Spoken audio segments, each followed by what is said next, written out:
Hey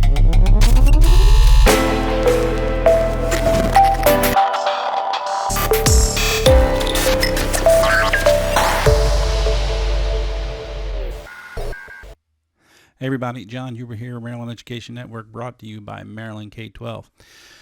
So we are at our first little milestone of the year, what I like to consider the milestone of the year, which is the Thanksgiving holiday. We're coming into the Thanksgiving holiday. Just a quick little review on what's going on in education. Some major things right around the corner. So if you're not paying attention, they could surprise you, which you certainly don't want. All right, first of all, just a couple of quick reviews on a few of the jurisdictions I like to keep track of, only because they're always in the news. Anne Arundel County, where I'm originally from, Anne Arundel County, they just can't seem to get out of their own way. However, they seem to be making some strides recently. Their biggest issue has always been, or recently has been, transportation. Craziness. They have, every morning they're putting out lists of buses that aren't running, and the lists apparently are not terribly accurate, because even though the kid's bus might not be on that list, they're still not getting buses, and vice versa. Sometimes they're on the list, but they do get service.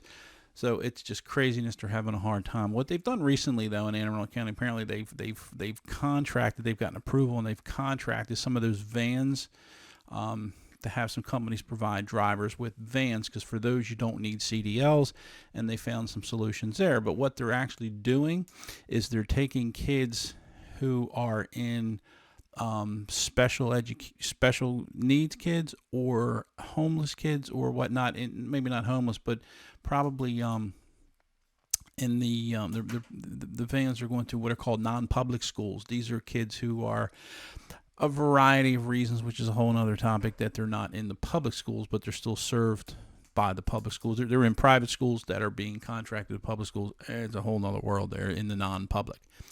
So that frees up the drivers. And I said about a year ago, the biggest issue in Anne Arundel County that I felt with their transportation was, and I can tell you all school systems are dealing with this, the amount of resources that are being drained by special education and homeless and magnet school is another issue. I might reissue that topic, or revisit that topic in a bit. But anyway, apparently they've hired some vans to take care of this. They seem to be making some progress. Of course, parents are always concerned, and they're still kicking and screaming a little bit. But it appears that the temperature's going down a little bit, so we can only hope that they've made some made some progress along there. Anne Arundel County, the 23-24 school calendar is going to have a vote on it very shortly, so you might want to take a look at that. If that affects you, you might want to get on that. They have two calendars that are up for vote: a pre-Labor Day opening and a post-Labor Day opening. You might want to check that out and get your voice heard if that affects you. My old stomping ground, BCPS, their big issue appears to be student discipline, as it has been for a while. There is a thing I shared out on my Facebook page about this Perry Hall case, and I might have a little bit more to say about that in a minute, because there's another side to these stories that I always like to point out that sometimes they don't always point out. Anyway, Project Baltimore, if you're not familiar with that, it's a segment of the Fox 45 Baltimore news station. They do some terrific stories in education. They really follow it. They have a lot more resources, and they're out there following this stuff. But anyway, they had a story about a lady who was in the city and wanted to move her kid to the county. She moved him into the county. She's trying to apply to have them transferred administratively, which is a whole nother thing. That's probably another topic of discussion there. But anyway, that's causing some problems there. And the general tone of that whole, I don't know much about Perry Hall High, but they seem to be in the news a lot. People are always seem to be upset with, fights and whatnot. I do know some people at Perry Hall, some very important people that might be contacting, see what in the world's going on over there. But anyway, there's another story about a Baltimore County administrator. It's not me, who has was injured, and he's got him all darked out, and his voice is muffled, and he's was given a retirement because apparently he was hurt breaking up a fight, and I can easily see that. I've broken up many fights in my time. But that fellow is talking about how it's called like 20 seconds that changed that ended a career or something like that. That's an interesting little piece that they have on there. So if you get a chance, you might want to take a look at that. So anyway, Baltimore County is in the news because of discipline.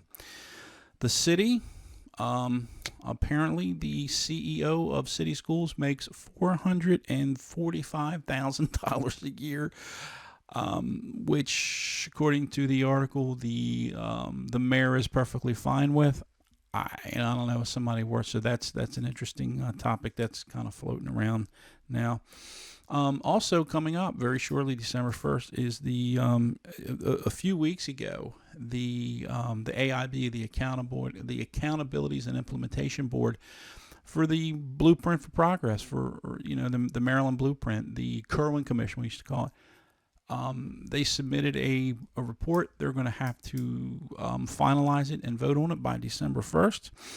And then they're going to start moving forward. So if it's coming, folks. It is coming, and it is coming hard. So I'm in the process now of reading through it. It's like 175 pages long. So in all my spare time, I'm reading this Kirwan, or the blueprint, the Maryland Blueprint implementation plan. I'll see if I can't try and sort it out and break it down a little bit so it makes a little bit more sense to you. But anyway, the approval of that, it's coming. There's not a lot we're going to do about it. Whether you like it or don't like it, it's coming. So I'm going to read and see what that's all about. So they have a December 1st approval on that.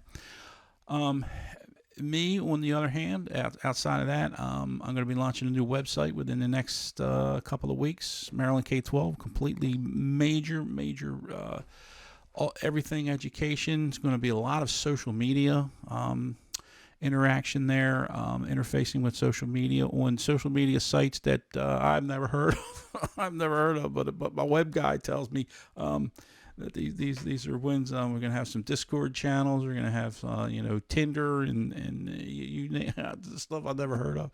But anyway, that's coming up.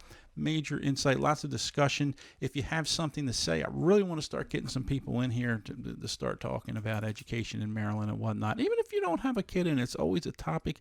It's very important. So anyway, that's where we are right now. Those things are going on in and around Baltimore County, Baltimore City. Plus, we got the December 1st approval of the Kirwan, or I gotta get out of it. It's the Blueprint for Progress. So those things. Also, the state testing, as you know, they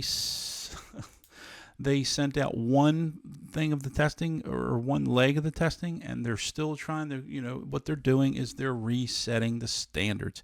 Not enough kids passed the standards due to the pandemic or for whatever reason, and now they are rewriting the standards, and they're re-identifying the standards. It's very simple. If you're in a class and you're a teacher, you give a test, and you have 30 kids in the class, and 28 of the 30 kids failed. Then you go back and you readjust the scale, and you go, oh, you know what? We just took a look, and 28 of the kids didn't pass. Only 15 didn't pass, or something like that. They're rewriting the standards is what they're doing. And it's just, to me, that's a big embarrassing part, that this test was closing in on probably 9 months now. And we've only gotten one piece. I think it's the science that came out. Everything else is still hasn't come out, and they're going to issue it after the first year. To me, that's a big issue. I'm going to start digging into that a little bit. But anyway, look forward to lots of great stuff as far as education concerns, specifically Maryland. If you have any questions, you have anything you want me to get on, got any ideas for me, give me a shout. I'd love to hear from you. Anyway, thank you for listening, and I hope you have a terrific day and a terrific Thanksgiving holiday. Thanks.